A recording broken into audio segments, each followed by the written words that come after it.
Hello, beautiful people. Welcome back, or welcome to another Bangs audio review. Today, it's tiny and cute. It's cute and tiny. The packaging for the 7 Hertz X Crinacle Salnotes 02.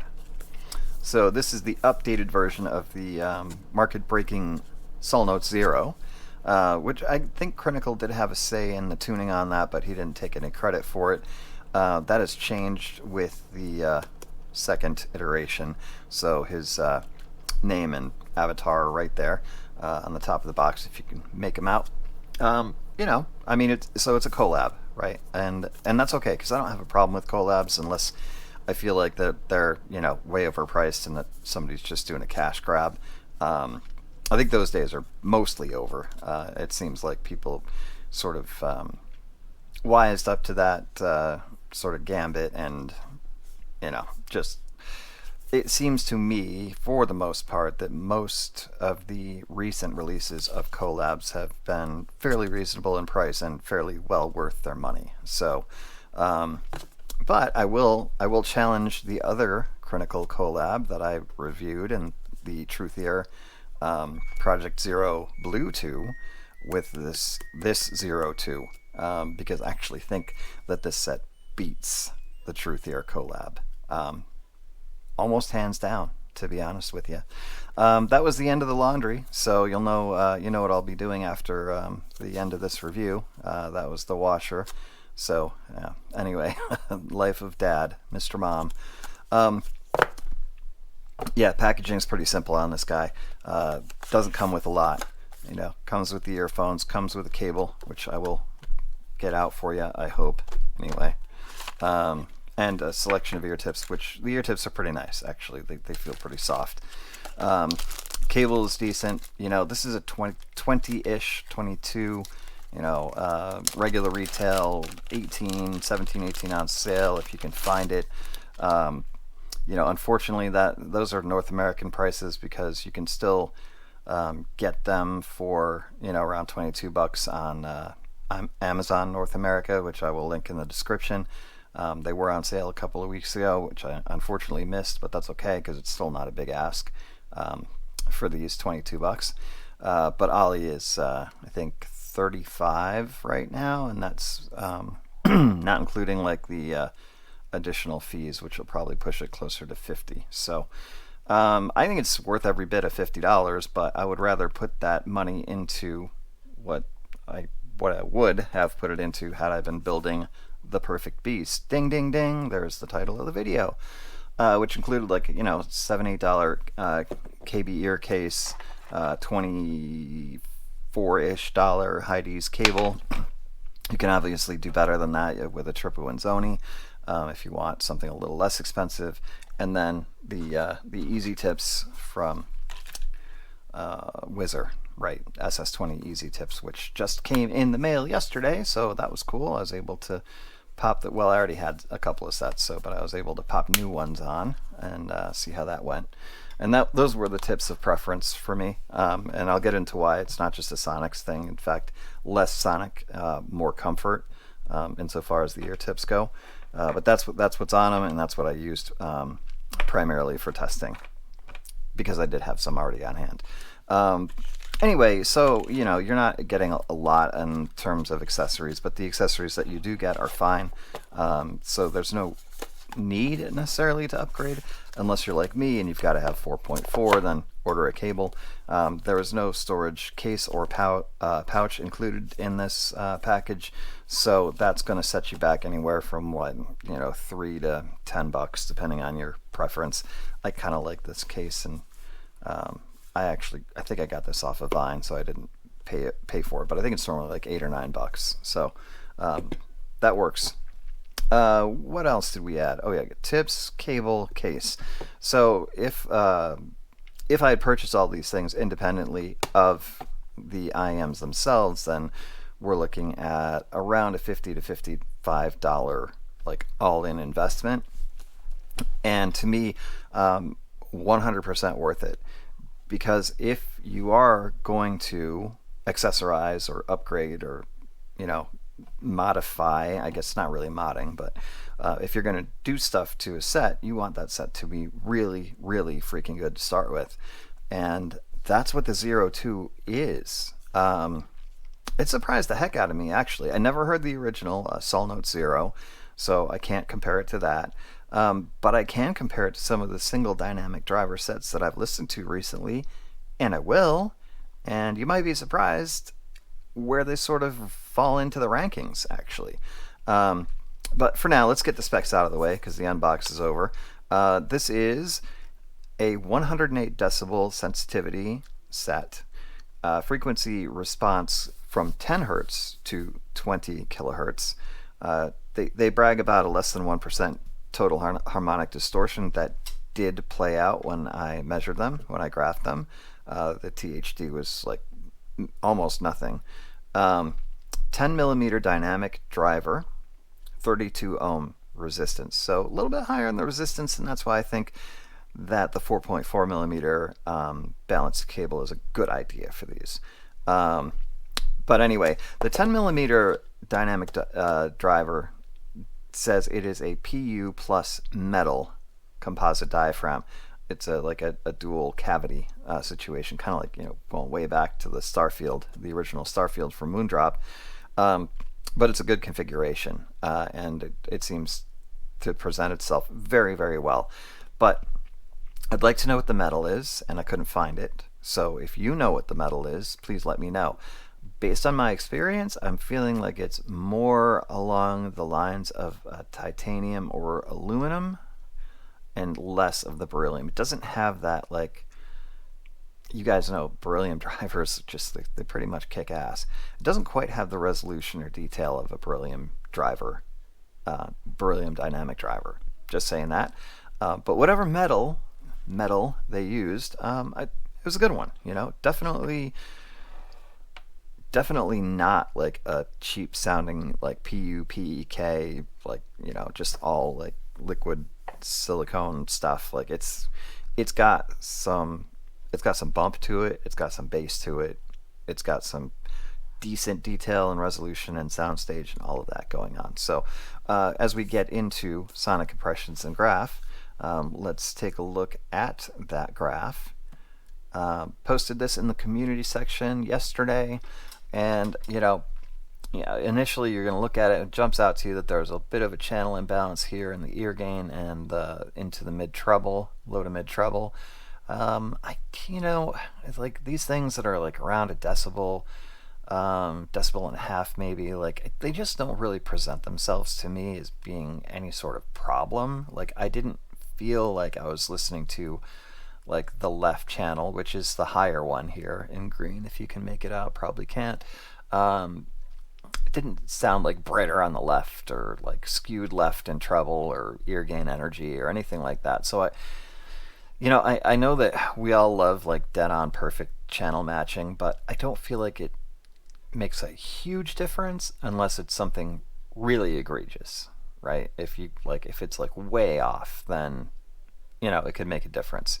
But even that 2.5-ish decibel difference, channel imbalance on the channeling, it was not bothersome to me. Like it didn't skew the set to either channel. It didn't like make one channel seem dull and the other seem bright or anything like that. So I think that channel imbalance has got to be pretty significant and pretty, significant to be able to pick it up, at least for me.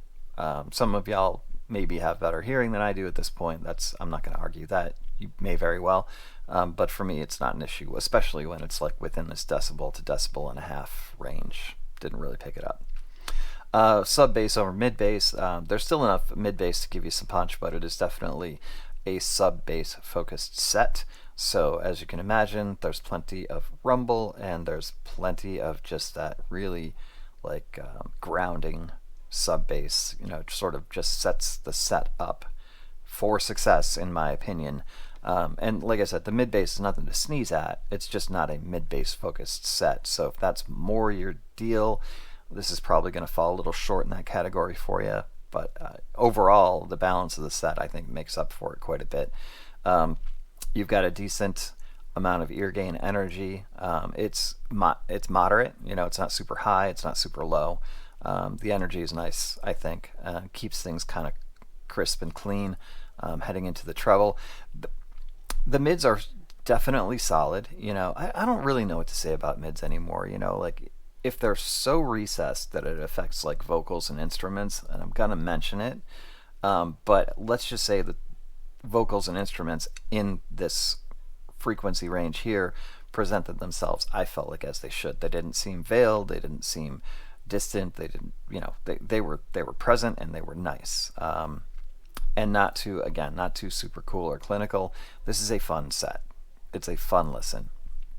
You get into the treble, and really nice job of sort of like being somewhat smoothed off. I wouldn't say necessarily rolled off till you get into the air, but sort of smoothed off those hard edges that we've seen on a couple of the sets that I've done recently. I personally don't mind, but some people do.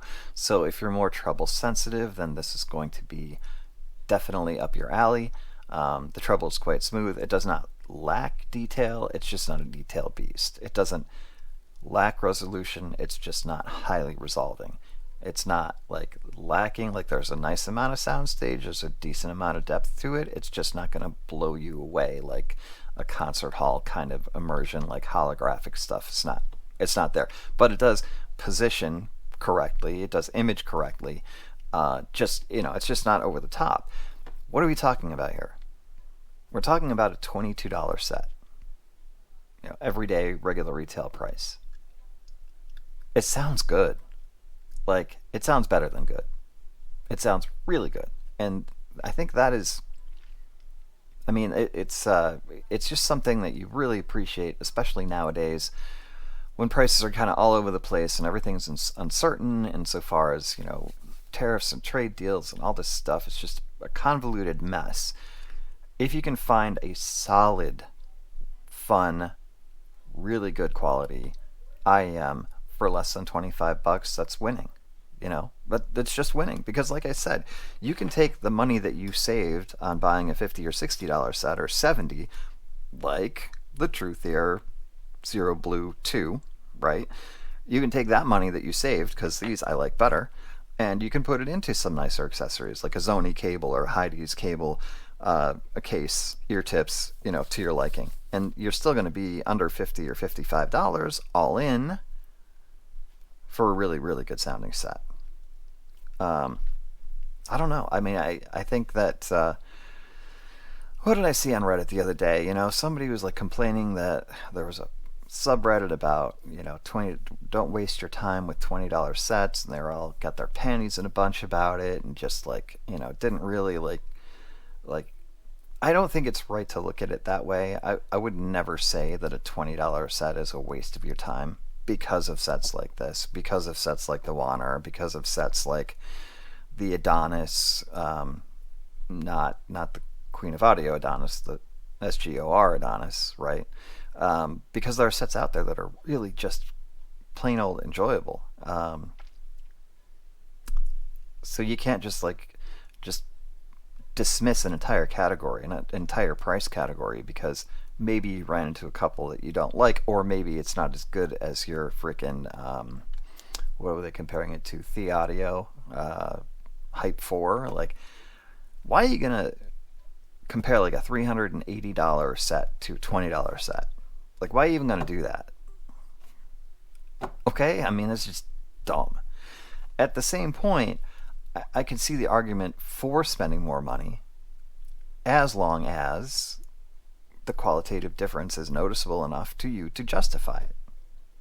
So, where's my sweet spot? It's right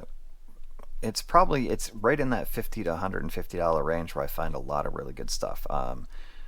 I will go above it for sets like the SimGot ET142. I'll go above it for that, for sure.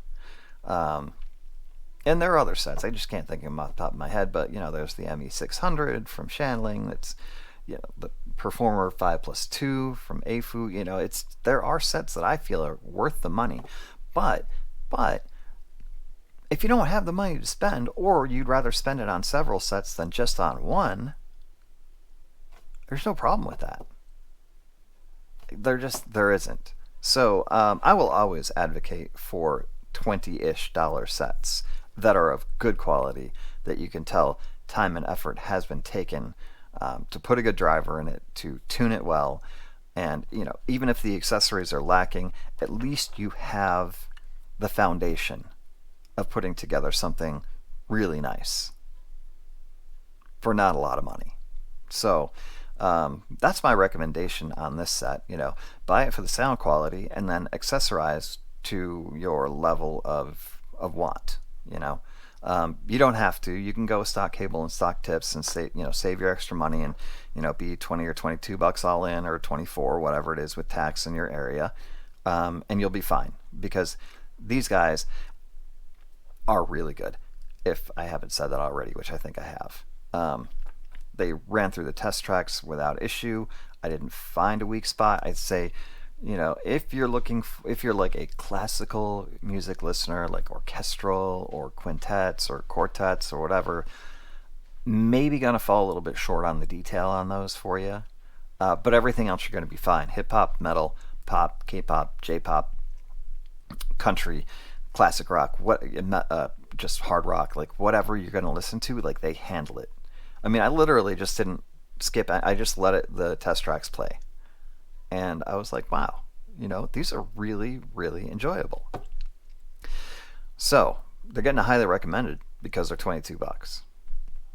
Can't not. I mean, they are that good. Did they brush the T10 as far as like price to quality goes? Maybe not quite. I still think the T10 is that the original T10, the OG T10 is just that unicorn that you just cannot believe how good they are for the price. These are close. They're close to that level of like sort of market setting quality. So I'm going to wrap it up with this. They compared very favorably to the Osla Horizon 2. In fact, in some ways, I preferred them to the Horizon 2 because the Horizon 2 can be a bit sharp. To me, they maybe almost as good as the Hibby Yacht 10, but and then you get to the Shanling MG 100. Okay, they're not at that level. Okay, there is a distinct difference in sound quality, detail retrieval, resolution, soundstage, all of that with those sets. But the fact that they're hanging with the Osla Horizon 2 and actually have a more pleasant, easygoing treble, that's bonus, at 1/5 of the price. So, or less, actually, probably less, 1/6. So there you go. I mean, that's it. I have one complaint, just one, and it only has to do with my cavum or concha or whatever the inner part of my outer ear is. This shape, I feel like they could have smoothed off a little bit more. I mean, I understand they're distinctive. They want to separate themselves. Like, nobody will ever mistake this for another IM. But I did have to actually go for deeper insertion to remove the contact that was becoming a slightly fatiguing in that part of my ear that they were rubbing against or pushing against. But once I took off, like, I think I had the origin tips from Osla on them, and that they were too far out, so they were pushing on that, and I was like, uh-oh. But then I switched over to Divinous Velvet, and it got better. And then when I put the Wizard tips on, there's like little to no contact at all and zero fatigue. So just be aware of that. If you have smaller ears, especially in that inner part of your outer ear, if that's like smaller, you might have to play around with some tips to get the right level of comfort. But once I did, it was fine. So that's the only warning. Everything else is great and an insanely good value and highly recommended. So that's wrapping today's review. Headed to Cape Cod next week with the family. I don't think I'm going to get another review up before we leave because we're leaving Friday morning, but I think I'm going to take my stuff with me, and you might actually see a review possibly of the Yonsei Sun Wukong or something else that's on the docket coming to you from Cape Cod. I think I'm going to do that, actually. I think it could be fun. I'm not sure how the audio is going to go because I'm going to have to use a different rig for that. I won't have my laptop with me, I don't think. I'm just going to go straight off the iPhone. We'll see how it goes. Anyway, until then, I will see you from Cape Cod probably in about a week or less. For now, be careful, be safe, be nice. Love y'all. Nothing but peace to you. We'll see you.